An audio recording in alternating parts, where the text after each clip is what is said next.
At 7 years old, I started motorsports. I got into motorbikes. I know how lucky, right? Kid, 7 years old, racing motorbikes. But it wasn't all good, and my most memorable experiences with it were actually bad. So we're going to talk about how I got into it today. It all started on a Christmas morning one day. 7 years old Christmas morning. You know how fun it is to open all the presents and everything. And it was wicked, and it always was. And I was a really shy kid. So just keep that in mind. Really quiet, shy, kept to myself. At the end of it all, my parents said, there's one more thing outside. Come have a look. I'm like, what the hell is this, you know? I'm following them along. They walk in the bedroom and open the curtain. And they say, what's that? So I'm standing up at the curtain. And I used to do this thing when I was really excited as a little kid, right? So I think I started doing it pretty actively at this moment. I'd stand up. I can't really show it too well. And I would just kind of like, just move my hand around, like really weird, right? And people used to tease me at school about it. I just couldn't contain the excitement, and I wasn't a verbal person. I wouldn't talk, so I just move my hands, right? And I'm looking out the window, and boys, I see a green, medium-sized motorbike or cycle out in the lawn here, and it's this green KX60. Fast forward to that afternoon, there was 2 run-ins with this thing. 2 run-ins, and run-ins with this thing. These are the bad experiences I'm talking about with this particular one. Anyway, so we got, you know, the old op shop outfit on later and helmet. I don't know how I ended up with it because my dad used to race in the 80s in a motorbike. That's how we got into it. That's why they got me one at 7. So this thing was definitely aged. So it was an old thing. The back suspension, you know, motocross bikes meant to be nice and flat in the air, but you sit on it and the back suspension was so shot and so broken that you'd sit like this. And so you're riding a Harley or something. There, the handlebars up here. Now this became a problem, more apparent and more clearly than I thought it was going to be. So we're going to try and ride it that day. And I've never done the gears before. If you know anything about the gears, you've got to clutch in, you've got to knock it down into first, and then up for second, third, fourth, and fifth. So down only for the first one. And this has confused me as a kid. I'm like, why would they make it so you have to go down for the first one and then up for the rest? Like, why are they trying to make this hard? My old man was really strict, my dad. He didn't really play around much, so you either get it or you're an idiot. Just get it right, right? And so I'm sitting there, I'm a shy kid, like I said, trying to work this thing out, right? So we're, stalls it. Does it again, stalls it again.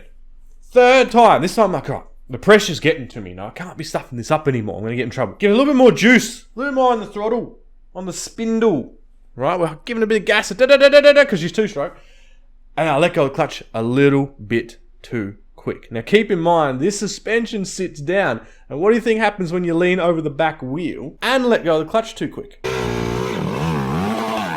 Well, she does our wheelie, doesn't it? So next minute, I'm chasing it down the lawn, doing this wheelie. I think my feet are on the ground at this stage. Nearly went ass over my head, but I landed and then landed back on it and then stalled it again. So this time we've stalled it the third time, but we've also done a wheelie and nearly fallen off it and flung it away. So beyond that, we kind of get it right. Fast forward a year or two, and then your boy is racing it at 8 or 9 years old. So we're out there, we're on a motocross track, so we've got the jumps and things like that, right? And I'm out doing a race, we're way at the back because we got no idea what we're doing. We're terrible actually compared to these other guys, right? These are proper racing guys we're on the track with, and we're just trying to work it all out. So I come around this corner, and it's like you go up onto the corner, and then you turn around, and then it's got this little ski jump, they call it, where you like jump off and then land on the flat.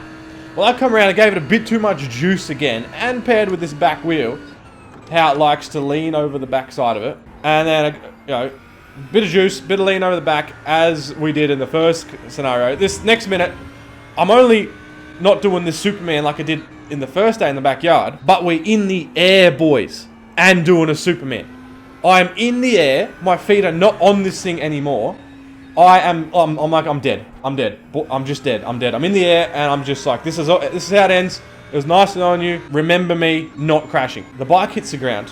We never let go of it. So we're in the air. We're full Superman style at this point, right? We're doing Superman better than Superman, the guy in the movie himself. I can't remember his bloody name. But we look pretty similar anyway. I know that much. And it hits the ground first, and we hadn't let go of it. So I'm up in the air, hands hanging off this thing, my feet hanging off this thing, hands still on the handlebars, and it hits the ground first. And because it's like pulling us along in the air with it, well then the rest of us comes flying back down. And boys, you can imagine if I'm doing a Superman, I'm flat in the air, the bike hits the ground, and it's coming up towards you because gravity, you know, is pulling you down. We hit the jewels, destroyed the jewels, and everything else so absurdly, brutally that I never really recovered. So we just landed crunch. And we're like halfway through this race, so I've still got more laps to do. And I am like, it's probably the most pain I think I've ever been in. Because you can imagine, you know, you're up 2 meters in the air, 3 meters in the air, and then just bang. And the suspension, the one that we leant over and it shot us off in the first place, well now it doesn't work very well, does it?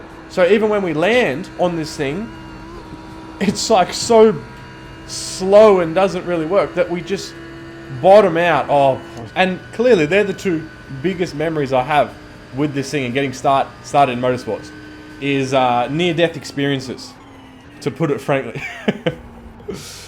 So yeah, motorsports isn't all fun and awesome. There's a lot of learning to go along with it. Now 26, which is now, believe it or not. So that was 7, and I can remember these haunting experiences. Now 26, we have to get it back into the motorsports again because we moved with uni, all this stuff, right? We can fill you in a different story later on. But we're talking about how we got into motorsports here. Now, I hadn't done it for a few years. The motorbikes had all been sold and I moved away from the state of my parents and stuff like that. Like they're in a different state. And we're trying to get back into it again. But this time, as you can see, we're playing the car game.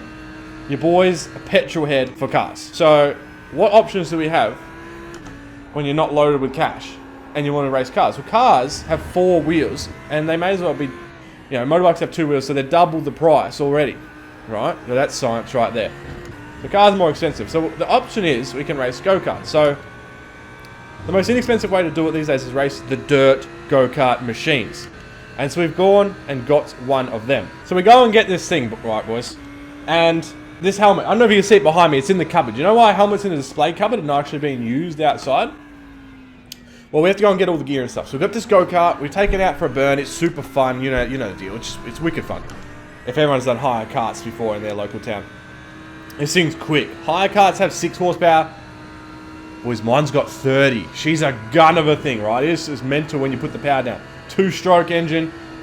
Wicked. Alright, so we're going to this motorbike shop. We're looking for a helmet, right? Now, for some race cars you need like fireproof or shit. Go-karts doesn't matter, right? Just get any that, as long as you can put the tear-offs on the front so you don't get covered in with mud. Because we're doing the dirt one, because the dirt one's least expensive. Now that's a running theme here. We're trying to do this budget because, things are expensive, especially when it's got an engine strapped to it. So the gear, we go in, we've got all these helmets up here. There's 500, 600, 700, 800, 900. Some helmets $1,200 just to put a bucket on your head, right? Although they're pretty important. I mean, I think you gotta look after that at least a little bit. So we see some. There's one that's 130 and one that's 260 or 270, and they're pretty wicked looking, right? So I'm weighing it up, I'm having a look, and I mean the designs they're not similar, but and I'm like, look. Trying to keep this budget, we'll probably upgrade in the future. Let's just go the $130 helmet, because even though they're both cheap compared to the rest, you still get 2 of this one for one of the $270 one or $280 one, whatever it was. It was like $280 and the first one was $130. So you can get 2 for the price of 1. I'm like, well, look, we'll just go, even though the other one, it was like a laser helmet, I think the brand was. And the first one was SMK. Even though the SMK doesn't look quite as good as the laser one, let's just get it anyway.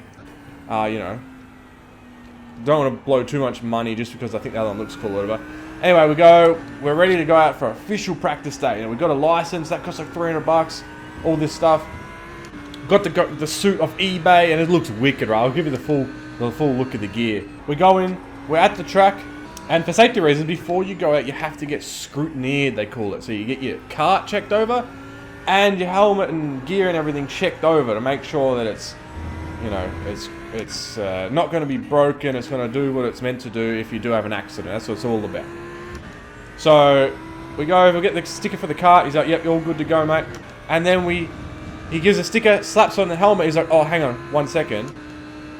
He hasn't checked the manufacturing date on this thing. Now guys, I've just bought this helmet today, the day that I'm there. And then he has a look, he pulls up the rubber and everything, the foam, trying to look on the inside of the helmet. And he's like, oh, it doesn't have one, with this weird look on his face. I'm like, oh, what's that mean? I bought it today. Like, how old does it have to be? He's like, oh, it has to be under 10 years old. This is a brand new helmet. Now, as he's saying this, the scrutineering thumbs up that you get, the sticker, he's peeling it off. At this stage, he looks at me, mate. He's like, "Look, there's no manufacture date on it.